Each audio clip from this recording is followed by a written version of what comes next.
जय शुकी। मैं हूँ प्रियंका डामोर और आप देख रहे हैं रेडियो वेरितास एशिया की हिंदी सर्विस। कलीसियाई समाचार में आप सभी का स्वागत है। कलीसियाई समाचारों में प्रमुख हैं। सरकारी नेताओं से पोप फ्रांसिस ने कहा, मानवता को विनाश की ओर न ले जाएं। यूक्रेन का ऐतिहासिक ऑर्थोडॉक्स पवित्र डोर मिशन मठ हुआ नष्ट। नाइजीरिया के सेंट फ्रांसिस चर्च में गोलीबारी, 50 लोगों की मौत। पाकिस्तान सरकार द्वारा धार्मिक अल्पसंख्यकों को लक्षित नौकरी विज्ञापनों पर रोक। भारतीय जेसुइट पुरोहित सेड्रिक प्रकाश ने कोंकणी कैथलिक एसोसिएशन का लाइफ टाइम अचीवमेंट अवार्ड जीता। कैथलिक कॉलेज ने गोवा के मैंग्रोव के संरक्षण के लिए परियोजना शुरू की। अंतर्राष्ट्रीय कैथलिक प्रवासन आयोग ने पहले एशियाई को नए अध्यक्ष के रूप में चुना। जबरन धन परिवर्तन पर दिल्ली हाई कोर्ट की टिप्पणी का ईसाइयों ने किया स्वागत। कोलकाता के सेंट जेवियर यूनिवर्सिटी ने ग्रामीणों के साथ मनाया विश्व पर्यावरण दिवस।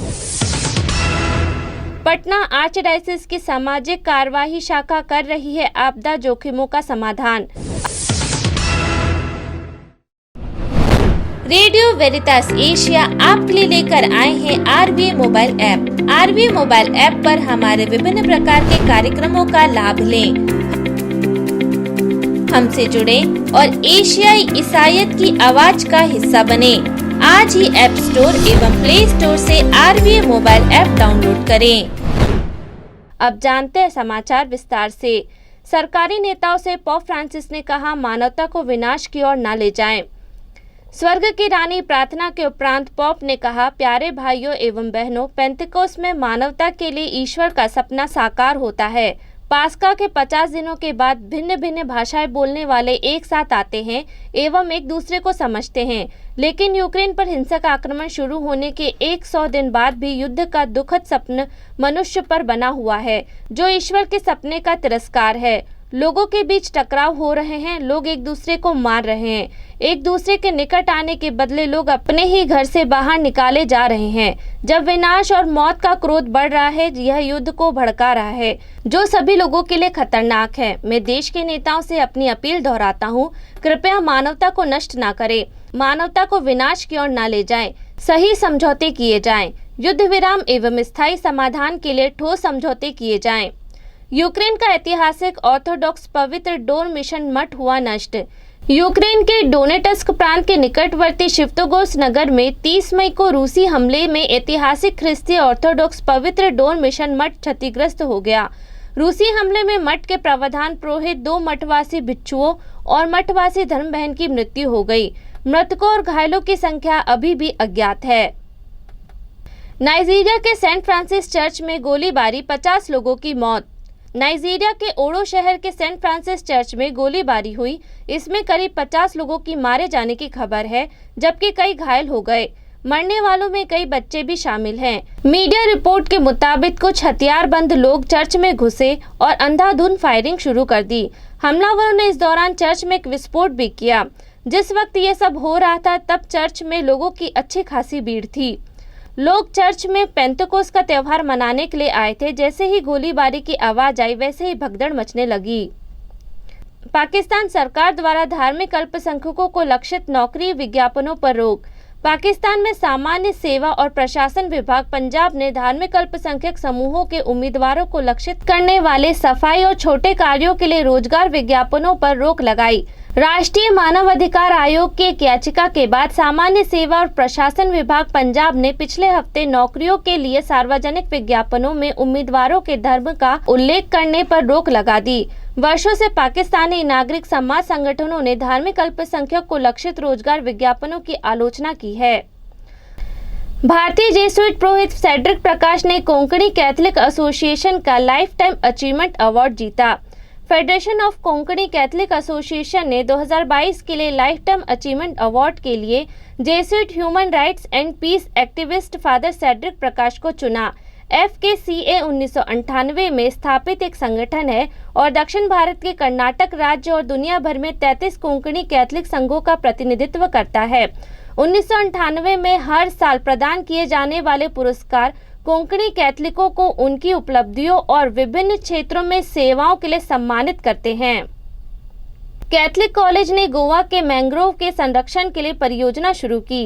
गोवा में कैथलिक कॉलेज ने मैंग्रोव संरक्षण परियोजना शुरू करके पश्चिमी भारतीय राज्य के 35वें संस्थापना दिवस को चिन्हित किया। गोवा को 30 मई 1987 को भारत में एक राज्य बनाया गया था। राज्य की राजधानी पंजिम से 17 किलोमीटर दक्षिण में कोट्रालिम में सेंट जोसेफ वास कॉलेज ने गोवा में एक वनस्पति शास्त्री और प्रसिद्ध पर्यावरणविद फादर बोलमैक्स फिदेलिस परेरा के मार्गदर्शन में संरक्षण परियोजना शुरू की। कॉलेज में Nisarg nature club, Chicalim youth forms club और गोएंचो एक्वर्ड शामिल थे।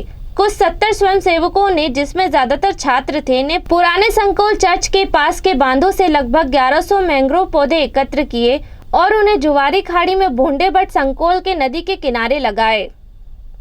अंतर्राष्ट्रीय कैथलिक प्रवासन आयोग ने पहले एशियाई को नए अध्यक्ष के रूप में चुना। अंतर्राष्ट्रीय कैथलिक प्रवासन आयोग की परिषद ने भारत से क्रिस्टिन नाथन को नए अध्यक्ष के रूप में चुना। वह एशिया की पहली ICMC अध्यक्ष है। वह बॉम्बे के आर्चडायसिस से संबंधित थे और उन्हें कैथलिक बिशप ऑफ इंडिया प्रवासी आयोग के सम्मेलन द्वारा ICMC परिषद में नामित किया गया था। ICMC परिषद में राष्ट्रीय धर्माध्यक्ष सम्मेलनों के सदस्य CCBI के उप महासचिव फादर स्टीफन अल्थारा द्वारा जारी एक प्रेस विज्ञप्ति में कहा गया है कि दुनिया भर में एपिस्कोपल सम्मेलनों का प्रतिनिधित्व करने वाले 58 सदस्यों ने 1 जून को रोम में आयोजित अपनी बैठक में उन्हें चुना। जबरन धर्म परिवर्तन पर दिल्ली हाई कोर्ट की टिप्पणी का ईसाइयों ने किया स्वागत। भारत में ईसाई समूहों ने जबरन धर्म परिवर्तन पर याचिका दायर करने के आधार पर सवाल उठाने वाले दिल्ली उच्च न्यायालय का स्वागत किया है। जस्टिस संजीव सचदेवा और जस्टिस तुषार राव गंडेला की बेंच ने 3 जून को कहा कि भारत में धर्मांतरण प्रतिबंधित नहीं है। यह किसी भी धर्म अपने जन्म के धर्म या धर्म को मानने का व्यक्ति का अधिकार है, जिससे वह चुनना चाहता है। यही वह स्वतंत्रता है जो हमारा संविधान अनुदान देता है। अदालत ने एक वकील द्वारा एक याचिका पर सुनवाई करते हुए कहा कि संघीय और दिल्ली सरकारों को उपहार और मौद्रिक लाभों के माध्यम से डराने, धमकाने और धोखा देकर काले जादू और अंधविश्वास का उपयोग करके धर्म परिवर्तन पर रोक लगाने की मांग की गई है। कोलकाता के सेंट जेवियर यूनिवर्सिटी ने ग्रामीणों के साथ मनाया विश्व पर्यावरण दिवस। देश के पूर्व छात्र संघ द्वारा 3 जून को सेंट जेवियर यूनिवर्सिटी कोलकाता परिसर में विश्व पर्यावरण दिवस मनाया गया। विश्वविद्यालय द्वारा गोद लिए गए संकाय सदस्यों और आसपास के 6 गांवों में 500 से अधिक पौधे वितरित किए गए, जो पूर्वी भारत के पश्चिम बंगाल राज्य में स्थित है। जेसुइट फादर जॉन फेलिक्स राज सेंट जेवियर यूनिवर्सिटी के कुलपति और इसके पूर्व छात्र संघ के अध्यक्ष ने RBA न्यूज को बताया कि हमने शिक्षकों और छात्रों के बीच जागरूकता पैदा करने और व्यक्तित्व, पारिवारिक, संस्थागत और सामाजिक जीवन के लिए पर्यावरण कितना महत्वपूर्ण है, इस पर जोर देने के लिए पर्यावरण दिवस मनाया। पटना आर्चडायसिस की सामाजिक कार्यवाही शाखा कर रही है आपदा जोखिम का समाधान। पटना आर्चडायसिस की सामाजिक कार्यवाही शाखा स्थानीय और संघीय सरकार और कई अंतर्राष्ट्रीय सहायता एजेंसी के साथ मिलकर कई मुद्दों का समाधान कर रही है, जो बिहार के लिए स्थानीय है। भारत के तीसरे सबसे अधिक आबादी वाले राज्य बिहार में देश में विकास के कुछ सबसे कम संकेत है। उत्तर बिहार हर साल बाढ़ का शिकार होता है और दक्षिण बिहार सूखाग्रस्त है। राज्य की आबादी हमेशा आपदा की दया पर रहती है, चाहे प्राकृतिक हो या मानव निर्मित। 31 मई को बिहार के विभिन्न हिस्सों से 32 एनिमेटरों आपदा जोखिम प्रबंधन से संबंधित मुद्दों पर चर्चा करने के लिए सेवा केंद्र परिसर में एकत्रित हुए। इसी के साथ कलीसिया समाचार समाप्त हुए। अगली बार फिर मुलाकात होगी नई खबरों के साथ। नमस्कार। रेडियो वेरितास एशिया आपके लिए लेकर आए हैं RBA mobile app. RBA mobile app पर हमारे विभिन्न प्रकार के कार्यक्रमों का लाभ लें, हमसे जुड़े और एशियाई ईसाईयत की आवाज का हिस्सा बने।